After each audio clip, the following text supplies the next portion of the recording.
Innovation of the scope and scale of aerospace is rarely done behind closed doors. Successes, as well as setbacks, are often visible for all to see.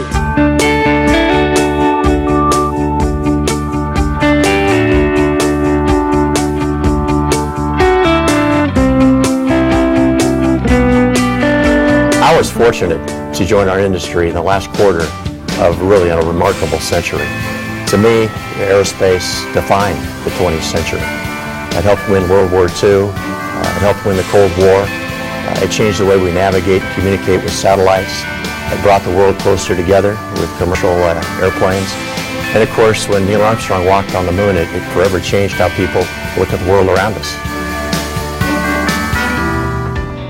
I began my career in aerospace at Rockwell. At the time, we thought the Russians had a lot bigger bombs than we did. But we felt okay because, we took comfort in the fact that our guidance systems were more accurate than theirs, or at least that's what we thought. And years later, what I learned is that in addition to big bombs, they had really good guidance systems. It was a lesson in not underestimating your competitor. In the late 1980s, Don Beal asked me to go to El Paso, Texas, and run a facility that was manufacturing products that went into the B-1B bomber. The B-1 program was a critically important program built on a fixed-price contract. And it was my first time in the corner office. And every job he had, he really set high sights for himself. And I didn't know a lot about building avionics equipment, but I learned you had to trust your team, you had to empower your team, and if you did that, they do great things for you, they do great things for the company. His philosophy, I think, is something that ought to be in most leadership books. After the fall of the Iron Curtain, there was a big consolidation in the defense industry. And so all of us started looking at how do we make 1 and 1 equal 3. So you ended up with Boeing picking up the Rockwell aerospace business, McDonnell Douglas, a big part of Hughes, and developing a very strong position for the future. And to me, taking those 4 organizations, created a lot of great ideas, and great ideas allowed us to grow that business dramatically. Jim was great at building a team, and when you build a team, you got to be sure that everybody's going to play. The International Space Station was kind of the program that nobody wanted. It was a program that included, I believe, some 16 international customers. But the thing about it was the uncertainty. I'll say we, NASA, the customer, were unreliable because we didn't control our own destiny. There was a program in the late 1980s that was in trouble. Jim ended up being somebody who had to work with us, the unreliables, and to try to figure out how to make this thing work. 2 parts of the space station that had never been within 5,000 miles of each other. We threw the switch, and it worked perfectly. And I think that what that tells you is that while engineers may have, different native tongues, they all speak the language of engineering. Commercial space was the next big thing. We all thought that we're going to launch enough satellites to block out the sun, and quite frankly, the marketplace just wasn't there after we made the investment. What I saw was calmness under pressure. Boeing was under a lot of pressure. A major satellite program got in trouble. And I had the opportunity to write down $1 billion several times. It could have been a great marketplace, but what it did do is it generated a lot of great technology. To launch out of those satellites, we came up with a new launch vehicle, the Delta IV. The biggest challenge to start off with was that we were trying to really change the paradigm on the development costs and schedule for liquid rocket engines.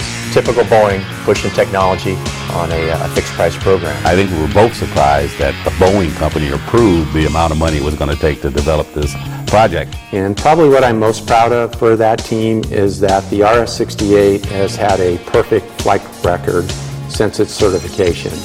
And to this day, I think that the Delta IV is still the benchmark. And quite frankly, we ended up with the best vehicle. The program over the years that's probably got more publicity than any I can think of is the U.S. tanker competition. And having gone through that, I think, taught us a lot of lessons that we will continue to learn from for years to come. In 2002, Phil Condon and Harry Stonecipher asked me to form the Integrated Defense Systems Organization. And of course, there are many different goals, many different objectives, many different legacy programs, and of course, many different cultures.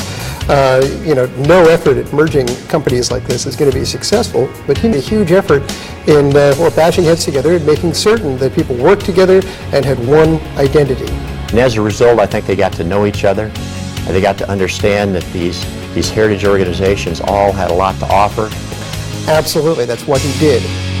In 2004, we faced another problem. Our programs were getting old. And the whole emphasis at that time was to have a more balanced business, so you weren't dependent on cycles and commercial airplanes. And we came up with a concept we called network-centric operations. That was nothing before Jim thought of it, and then Jim was the only one that could explain it and sell it. Ultimately, we took that concept and we grew up from a business of about $1 billion to a business of about $10 to $12 billion. During the time frame where he was running IDS, we saw new asymmetric threats evolve. That fundamentally changed our industry, the type of products we developed, this lead system integrator concept, and Jim was right on the forefront of those changes in the environment and our business model. And quite frankly, it changed how the government procures product. One of the first programs that we had that truly demonstrated the power of the network was the ground-based mid-course missile defense program. We took a lot of sensors that weren't designed for missile defense. We put a command and control system together to turn data into information, information into knowledge, knowledge into decision making, and we came up with a capability that could actually hit a bullet with a bullet. And even to this day, I marvel at how complex that was. He started selling me, he said, Pat, we have this challenging program. All you got to know is pointing end on top, fire on the bottom. And without question, the darkest day of my career was the day that we lost Columbia. And I know I felt the same way that everybody on the program felt that day. And it was, what could I have done differently? What could I have done better that might have got them back safely? Another sad day in my career was the day that we parked the shuttle. To me, the space shuttle is truly an amazing piece of engineering. And again, we parked that shuttle for the last time, for the first time since 1962. We no longer had access to space. A sad day. The biggest success in Jim's career, in my opinion, all right, was going to Seattle and taking over the commercial business. And Jim had a real desire to rekindle that spirit of flight and that spirit of engineering in the company. Being first and foremost an engineering company that built great products. And he quickly had to get acquainted with a lot of interesting characters in the airline business, including myself. When I went to Boeing Commercial Airplanes, I had 5 goals for the team and I had 1 for myself. And for the team, I wanted them to fly and deliver the 787. I wanted them to fly and deliver the 747-8. I wanted them to help win the tanker program. I wanted them to get a contract in place with the machinists, and I wanted them to put in a strategy for BCA that would carry on for several decades. And for myself, the goal I had was to put a team in place out there where they didn't need me anymore. So it was a great partnership, and it's continued through the Boeing management that succeeded Jim, but he set the tone with that collegial partnership orientation between Boeing and FedEx. The first flight of the Dreamliner was quite a day. And I don't care who you were or what you did at that moment. Any employee across all of Boeing, I think they all felt great pride in what the team accomplished. But it was just one of those moments in time where you'll remember where you were forever. And it'll be remembered as the day that changed the way that airplanes are built and the way people fly. So to you, Jim Albaugh, and the team that you led, you delivered on the promise of the 787, and the company and our customers are immensely grateful for your efforts, Jim. If you think of Jim's career in rockets, in satellites, and in weapon systems, on the commercial side, base station, space shuttle, NRO programs, the 787, very challenging, technical, and programmatic. He's able to take hardcore engineering issues and hardcore management issues and make them fun, combine them, and remind people there's more than just the job. Throughout his career, it's always been about building better products. building relationships, building a better industry. And getting everybody to go and do it and feel good about doing so. When you need a good drive, he delivers. When you need a putt, he can make it. He was very good with the people internally, but he was as good with customers. And I really commend Jim for helping Boeing evolve into a better organization. And he's just been a great leader in that respect. The great companies do great things, and I think great things only come about really for three reasons. The first is listening to our customers. The second is ensuring excellence in engineering. And the last one is pushing the boundaries of innovation. And if I was able to remind people of those things, that would be a great legacy.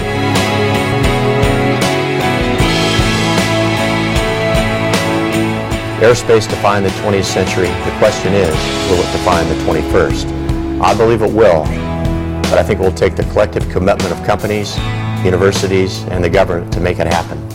But we can make it happen.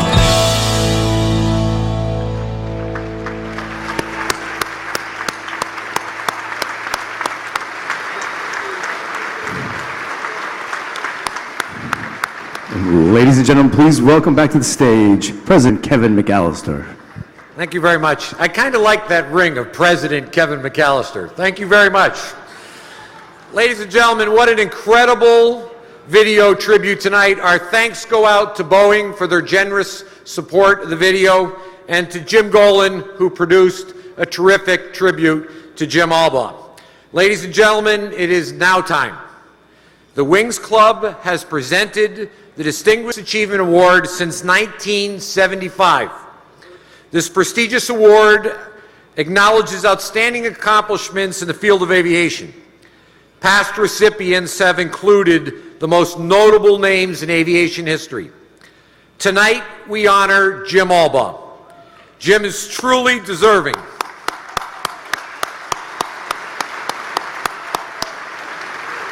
of this year's Distinguished Achievement Award.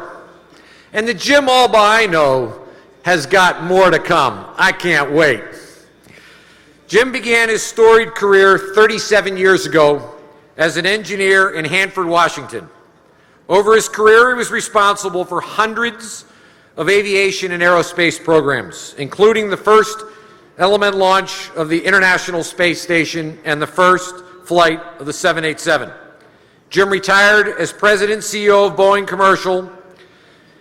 He also led Boeing Space and Communications and served as the President and CEO of Boeing Integrated Defense Systems. Jim is an internationally recognized leader. He is an elected member of the National Academy of Engineering and an honorary fellow of the American Institute of Aeronautics and Astronautics. He is also a dedicated leader in education.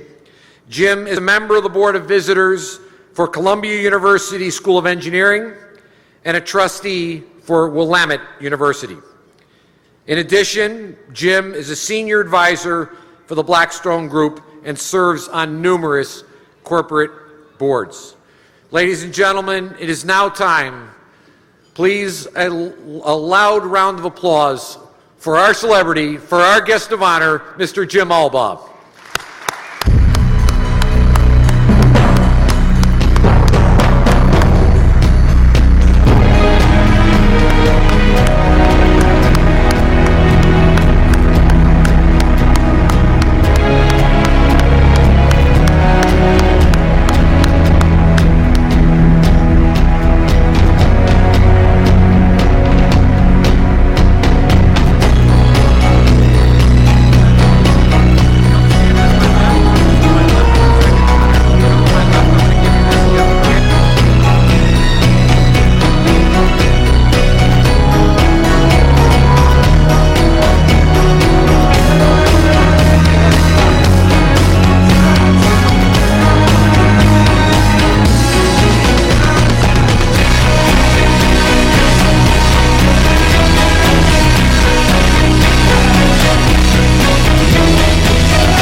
On behalf of all of us, it is a great honor and privilege to present to you the 2013 Wings Club Distinguished Achievement Award.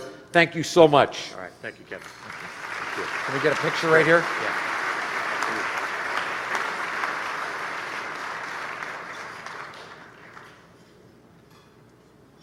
Thank you. Sure, sure. I'll take this from you. Well, thank you, Kevin. Thank you, Bruce, John, Tom, everybody. This has been an evening of firsts for me. Tonight was the first night that I ever went in an Airbus hospitality suite.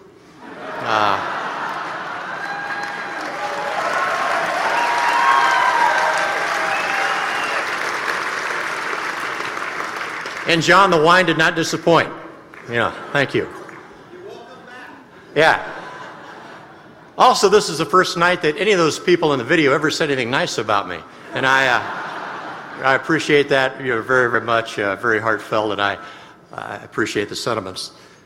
You know, about 2 or 3 weeks ago, I gave Kevin a call and I said, you know, what's going on the 25th? And how much time do I have to speak? And he says, well, Jim, you have about 15 minutes. And I said, 15 minutes to say everything I know about aerospace? And Kevin says, yeah, talk slowly. So I won't take 15 minutes, and I'll try to talk as fast as I can. Look, we work in a remarkable industry, and we are so lucky to do the things that we do each and every day. You know, what we do is really a force for good in this world. We bring the world closer together. You know, we help keep the world free. And I think every day we become, better stewards of the environment, and we drive the economy. You know, I look at some of the past awardees. You know, people like Alan McCarter, a great competitor. You know, customers like Steve Haase and Wolfgang Mayruber and Jack Daly, and leaders of industry like Norm Augustine. But you take those labels off, competitor, customer, leader, and really at the core, we're all friends. And we're all good friends because we have a passion for this industry. We're all friends because we really care about this industry. And I think we're also friends because our success is really dependent on the others. And you may say, wait a minute, that doesn't make any sense. McCarter, Albaugh, Boeing, Airbus, dependent on each other. And I'd submit to you that the airplanes that are flying today wouldn't be nearly as good as they are today if it wasn't that great respect and competition between those two great companies. I wasn't one of those kids who, when I was 4 or 5, had airplanes in my crib. But I do remember when I was 4 or 5 laying on the grass in the back of my yard in eastern Washington State. And I think my brother Jeff, who's here tonight with my sister Jean, was with me. And I remember looking up in the sky, and I saw these long clouds. I didn't know what they were. And I asked my dad, I said, what are those? What makes those? And he said, well, those come from airplanes. Those come from airplanes made by a company called Boeing in Seattle. And little did I know that I'd have a career working for them. I went to college about 2 or 3 miles from here, to engineering school up on 116th Street in Broadway. That could have been 1,000,000 miles from here. But I tell you, the journey, getting from there to here tonight is a journey that I would miss for the world. I grew up in a dusty town in eastern Washington on the banks of the Columbia River. And the reason I went to engineering school is because I wanted to build dams.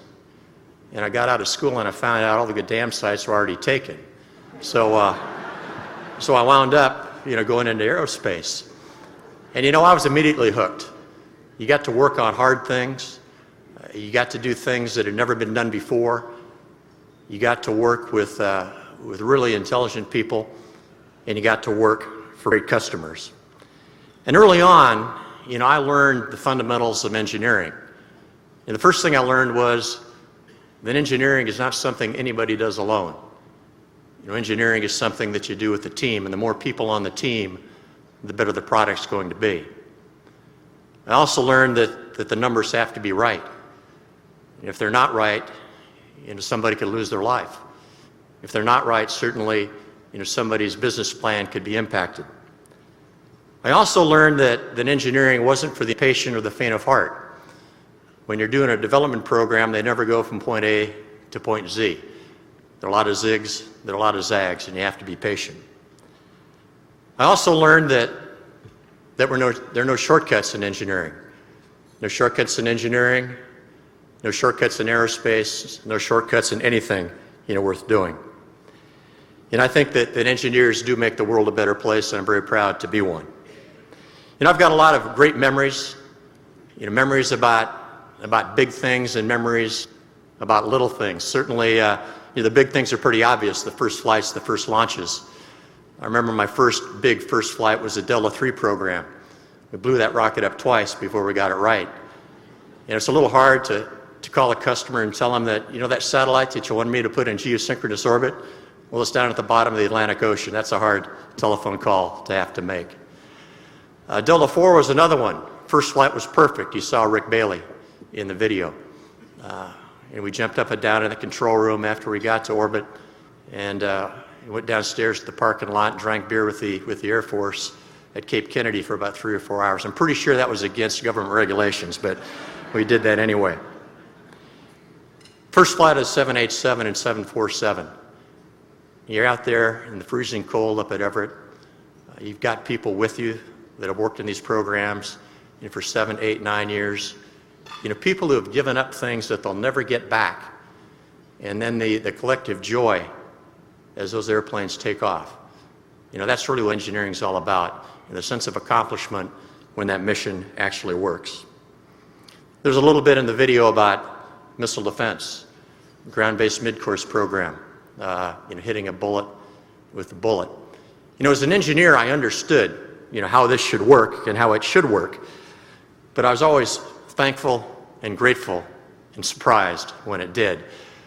I was especially surprised because we were using a Bill Swanson Raytheon EKV to do the final kill.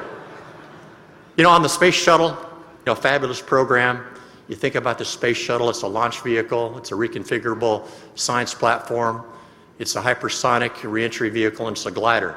And it's all done with hardly any computing power. And it's especially difficult when you go to a shuttle launch because you generally know the astronauts, you know their families, and you know the risks involved. To put a shuttle into space, you got to go from 0 to 22,000 feet per second, and you have to do it in 8.5 minutes, and it's a controlled explosion. And I tell you what, I learned how to hold my breath for 8.5 minutes when we were going into orbit. Weapon systems for the military. Our job was to make sure that they never had a fair fight. Our job was to make sure that they could fly into harm's way and get back in one piece. And we always took great pride in being able to do that. There are a lot of memories of little things too. The look on the face of a young engineer on his first day of the job, how excited they are, the promise they have. Walking the factory floor and talking to a mechanic and having them tell you about all the things that were wrong with the company and having them tell you all the things that they had done to make the company better. Standing next to an icon of this industry like a Joe Sutter at 91 years old when the 747-8 takes off for the first time. Breaking into fatigue-induced laughter with Shep Hill at another marathon day at the air show. I think most of you have probably been there and know exactly what I'm talking about. The relationships that you form with people, over decades, decades of mutual trust and decades of respect and working together with people like Shep Hill and James Bell and Ray Connor, Pat Shanahan, and others. If I had the time tonight, I could probably go around this room and tell a personal story about just about everybody here. And if I had the time, Bruce Whitman, to start with you, if I was going to do that. But it's interesting, for some of the big things, it's the little things that really stand out as important. Several years ago, we went down to Charleston, South Carolina. It was the first time that we'd ever build an airplane outside of Puget Sound. And it was a big risk to go down there, and there was a lot of concerns. There was also, we felt very good when we rolled that first airplane out and we first flew an airplane that came out of Charleston. But to me, the thing that stands out about Charleston, South Carolina, is not the fact that we built airplanes there for the first time, is the fact that we touched 5,000 lives. We changed 5,000 lives. We have people down there now that are making, good wages, buying homes, sending their kids to school. And I think I get more satisfaction out of that than the fact that we're building airplanes down in that state. I've had some terrific bosses. You saw a few of them up there on the video. At Rockwell, people like Paul Smith, John McCluskey, Sam Icabella, Don Beal, probably people that most of you don't know, but they took a chance on me. They allowed me to make some mistakes, and they allowed me to dust myself off and try again. At Boeing, working for Alan Mulally, Jim McNerney, Harry Stonecipher, and Phil Conrad, I learned an awful lot from all four of those individuals. Now, I know Harry is around somewhere here tonight, and I want you all to know that you truly have not lived life to its fullest if you've never worked for Harry Stonecipher. Now, I know there are a few of you in this room that have, and you know precisely what I'm talking about. But when you wrote an email to Harry, you'd get one of 4 responses. And 3 were okay to get, and the 4th one you never wanted to see. The first 3 were just one-word answers. The first answer would be thanks, and that means he understood what you were trying to tell him. The second would be yes, which means, okay, do what you say you're going to do. And the third was no, and that was pretty clear what that meant. And the 4th one you never wanted to get, and it was always in capital letters, and it said, "Come see me." And you always knew when you went to see Harry that you were going to have your head shaped a little bit. You're going to do a deep soak and get a wire brush. But Harry was a terrific guy to work for. I've worked with great customers and partners, over the years, and many of you are here tonight, and I wish I could spend time talking about each and every one of you. But let me just say this about this industry, because I think it's very unique. I think it's very different than other industries that people work in. Because in this industry, relationships really do count. To me, and I could point to Steve Haase or I could point to Fred Smith, but a handshake is worth a lot more in this industry than a room full of attorneys or a stack of contracts. And I've always appreciated that about the customers I've had a chance to work with. I also found out in this industry that relationships aren't about what you do when the times are good. Relationships are really all about what you do when times are tough. And Gary Kelly and I could tell you some good stories about that one. On competitors, some of my best friends are people that I competed against and butted heads with over the years.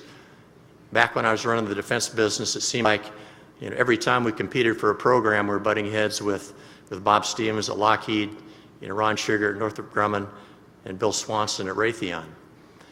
And all of us hated to lose programs. And we took a little comfort, though, knowing that if we did lose a program, it was because the competitor had a better idea. And the competitor was going to deliver something to the customer that would be better for the warfighter. We had kind of a tradition back then. If you got a phone call, from your defense customer and he told you lost, the first phone call you made was to the guy that won. And we did that for years. I tell you, it was much better getting the phone calls than it was making the phone calls, though. I love these kind of celebrations.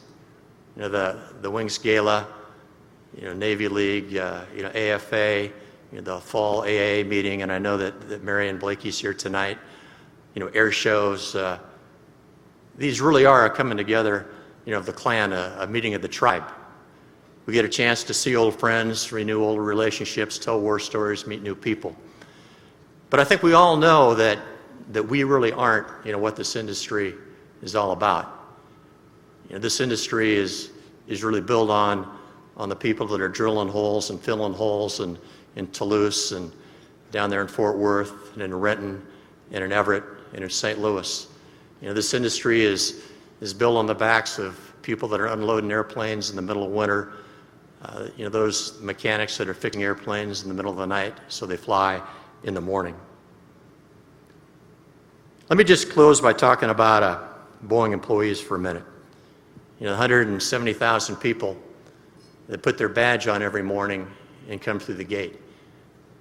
I knew they never came to work for me. I knew they certainly didn't come to work on shareholder value. Kevin, I'm sorry, but I gotta break that to you. The reason that employees come to work is they come to work for their coworkers, they come to work for their customers, and they come to work for the company and what it represents. Workers don't want to disappoint the people that they stand shoulder to shoulder with every day. They know that the pilots, whether they're military or commercial, or the souls in the back of the airplane, depend on them to do their job, not just well, but to do their job perfectly. And they want to live up to the legacy that the company really represents. In the video, Mike Delaney talked about how I tried to remind the people at Boeing Commercial about what made them great. And let me tell a story that I hope will get that point across. And I can't remember exactly what the date was. I think it was December 12th or December 13th of 2009. And there were about 40 of us, up in this conference room up in Everett. Ray Conner was there, and Scott Fancher was there, Pat was there, Delaney was there. And we were there to make a decision on whether or not we were ready to fly the 787. And everybody in the world was mad at us. I mean, our board was mad at us, Chicago was mad at us. Most of you in this audience were mad at us. Probably remember that. But we had to make a decision, were we ready to go or not? And one by one, we went around that room and we asked people two questions. We said, are we ready to fly? And do you have any reservations? And one by one, everybody answered, we're ready to fly and no concerns. And then everybody signed a piece of paper. And that piece of paper, wasn't worth anything. But, what it represented meant everything. It represented what the company stood for, its integrity, its reputation, and its future. Now, I think it's the same for all of us. You've all spent careers in those kind of rooms.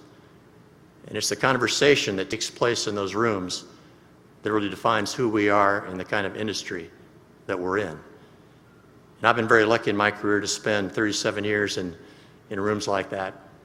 And I'm very pleased to be in this room with you tonight. Thank you.